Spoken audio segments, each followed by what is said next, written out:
마지막인데요. 저는 교회에서 사목을 오랫동안 하면서 많은 고민들이 있었는데요. 그 중에 하나가 왜 이렇게 사람들이 안 변할까? 저를 봐도 마찬가지인데요. 교회를 이렇게 다녔는데 왜 나는 여전히 이런 모양일까? 왜 변화되지 않을까? 그런 고민을 많이 했는데요. 그 중에 찾은 대답 중에 하나가 성서를 읽지 않아서 될 수 있겠구나. 성서를 읽어도 처음에 말씀드렸던 것처럼 다른 사람의 눈으로, 다른 사람의 이야기로, 다른 사람을 적용하고 가르치는 일로만 읽어서는 변화되지 않는 것이죠. 오늘날 교회가 처한 또 많은 문제들도 역시 저는 이런 성서를 읽지 않는 그런 모습이라고 생각이 듭니다. 그래서 혼자 읽는 것도 중요하지만 교회 안에서 함께 읽고 그 말씀을 나누고 분별할 수 있는 작은 공동체를 만들고, 어렵죠. 뭐 100명, 200명이 아니라 3명, 4명 되는 작은 공동체 안에서 함께 성서를 읽고 또 나누고 분별할 수 있는 그런 작은 공동체를 만드는 것이 굉장히 중요하다고 생각하고 있습니다. 오늘날에 요청되는 교회의 모습을 저는 배움의 공동체라고 생각합니다. 기존의 교회는 반대였죠. 소수의 사람들이 일방적으로 전달하고 그것들을 수용하는 것이 교회의 일방적인 형태였다면, 이제 지금에서야 변화되어야 되는 가장 큰 것 중에 하나가 그런 소통의 방법을 바꾸어서 작은 각자의 배움의 공동체 안에 다양하게 사람들이 속해 있고 그 안에서 자신이 읽은 성서의 말씀을 나누는 것, 또 그렇게 하면서 공동체를 이루어가고 그 공동체가 서로 연결되어서 사도 바울로가 이야기한 것처럼 그리스도의 몸된 교회가 되는 일, 저는 그것이 제가 가지고 있는 사목의 하나의 큰 방향이고요. 또 오늘 이 강의들을 통해서 우리 청년들이 그런 모임들을 많이 만들 수 있게 되기를 바랍니다. 물론 작은 모임이기 때문에 그 안에서 잘못되게 성서를 깨닫게 되거나 또는 잘못된 길로 갈 수 있는 그런 위험이 있기는 있습니다. 그러나 그것을 어떻게 보완할 수 있는 다양한 방법들을 생각해내서 안전하고 또 서로가 돕고 지지하면서 성서를 꾸준히 읽어나갈 수 있는 작은 공동체의 유익이야말로 이 시대에 교회에 필요한 모습이라고 저는 생각합니다. 성서를 읽지 않을 때 우리가 했던 많은 경험들, 또 우리가 알고 있는 하나님에 대한 지식, 또 우리가 했던 많은 신앙 생활들이 자칫 잘못하면 하나님과는 상관없는 잘못된 일로 변질되기가 쉽다고 생각합니다. 그래서 꾸준히 성서를 읽으면서 그런 우리들을 조정해야 되는 거죠. 잘못된 길로 가는지 안 가는지를 우리가 알 수가 없잖아요. 그냥 우리의 감정과 느낌적으로만 생각하는 경우가 많은데 성서를 통해서 이런 일들을 분별해 나가기를 바랍니다.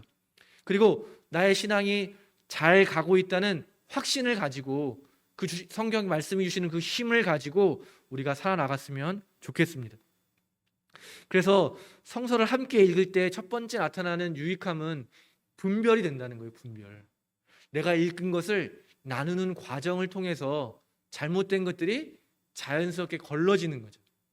왜냐하면 성령이 내 안에서도 역사하고 계시고 우리의 모임 안에서도 역사하시기 때문에 서로의 성령의 일들이 확인이 되면서 잘못된 것들이 자연스럽게 분별되는 과정이 이루어집니다.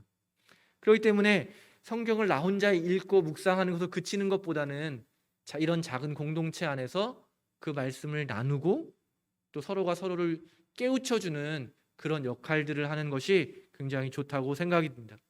또 두 번째 유익함이 무엇이냐면요, 우리가 대부분 혼자 결심하고 어느 정도 시간이 지나면 포기하는 경향이 있는데요, 함께 할 때 서로가 서로를 지지해주고 또 서로가 서로의 약속을 이렇게 응원해주는 그런 가운데 조금 더 길게 이 성서 읽는 것들을 우리가 익숙해질 때까지 함께 갈 수 있는 그런 힘이 되어줍니다.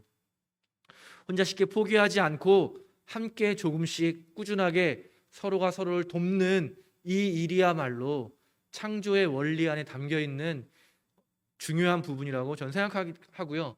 그래서 이렇게 작은 공동체를 통해서 서로가 도울 수 있는 기회를 만드는 일은 매우 소중한 경험이라 할 수 있겠습니다. 세 번째는 진짜 우리가 늘 말하는 것처럼 교회는 하나됨이라고 하는 그 친교, 상통 이런 말을 하는데요. 그거를 우리가 경험하게 되는 가장 좋은 것이 바로 예배 또는 이런 작은 공동체 안에서의 나눔을 통해서 하나 된다고 하는 것이 무엇인지를 우리가 깊이 경험할 수 있게 될 것입니다. 또 마지막으로는요, 각자의 성서를 나눈다는 것은 자기 삶을 나누는 것과 다르지 않거든요. 각자 삶에 깊이 숨겨둔 어둠들, 상처들, 아픔들, 그런 것들이 자연스럽게 나누어지게 되는데요. 우리는 그것을 잘 들으려고 하기보다는 쉽게 재단하고 판단하려고 합니다.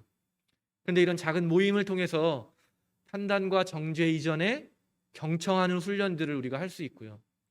경청하게 되고 거기서 나온 이야기들을 다른 사람에게 쉽게 전하지 않는 그런 비밀 유지를 준수를 잘 하게 되면서 서로가 서로를 위해서 기도하는 진정한 기도의 동역자로 맺어지게 됩니다.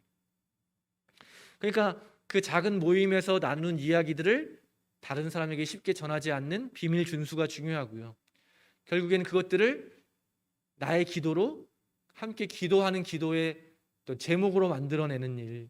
그렇기 때문에 이런 일들이 일어나게 될 때 성서 읽기는 우리의 신앙의 중심이 되면서 친교, 기도 생활, 또 신앙 생활, 또 교회가 다양한 활동들을 하는 근본이 되는, 원동력이 되는 그런 것으로 연결될 수 있다고 생각이 듭니다.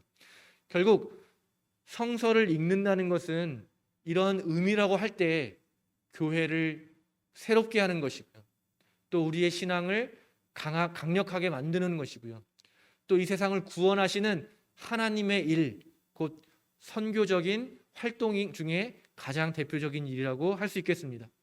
그래서 우리가 이 모든 것들을 따로따로 떼어서 예배, 기도 생활, 봉사 생활, 친교 생활 이런 것을 따로 뗄 것이 아니라 말씀을 중심으로 서로 자연스럽게 이 신앙의 모든 영역들이 연결되게 될 때 우리는 조금 더 제가 처음에 고백했던 것처럼 왜 나는 여전히 이 모양일까라고 하는 그런 한탄에서 벗어나서 정말 늘 감사하고 또 기쁘고 또 평화를 누리면서 다른 사람을 돕고 나누고 서로가 회복되는 일들이 날마다 우리의 삶에서 일어날 수 있을 것이라고 저는 믿습니다. 용기를 내시고 오늘부터 그렇게 가능하시다면 함께 읽고 나누며 분별하고 기도할 수 있는 작은 공동체를 한번 만들어 보시기를 바랍니다. 그래서 서로가 서로를 위해서 신앙적인 깊은 경험을 할 수 있는 그런 안전한 공간을 많이 만들 수 있으면 좋겠습니다. 네, 오늘까지 이제 다섯 번의 모든 강의를 마치겠는데요. 좀 어렵다고 이야기해 주는 부분도 있었고요. 또 어떤 면에서는 저도 열심히 준비를 한다고 했는데 좀 부족한 부분도 있을 수 있을 것 같습니다. 그러나 우리가 계속해서 함께 만나면서 신앙의 자리에서 또 우리의 삶의 자리에서 성서를 읽으면서 계속해서 우리의 교제를 해 나갔으면 좋겠습니다. 그러면서 신앙이 무엇인지, 진짜 우리의 삶의 모습은 무엇인지, 또 이 세상을 구원한다고 하는 것은 무엇인지, 그것이 복된 소식이라고 하는 것은 무엇인지를 우리 모두가 깊이 깨닫게 되어서 예수님께서 보여주신 그 생명의 길을 우리 모두가 갈 뿐만 아니라 아직 그 길을 알지 못하는 사람들을 초대해서 함께 갈 수 있는 그런 일들이 저와 여러분의 삶 가운데 일어나게 되기를 간절히 바랍니다. 성부와 성자와 성령의 이름으로 말씀드렸습니다. 주님께서 여러분과 함께 우리 주 예수 그리스도의 은총과 하느님의 사랑과 성령께서 이루어지는 친교가 우리와 항상 함께 하소서. 아멘.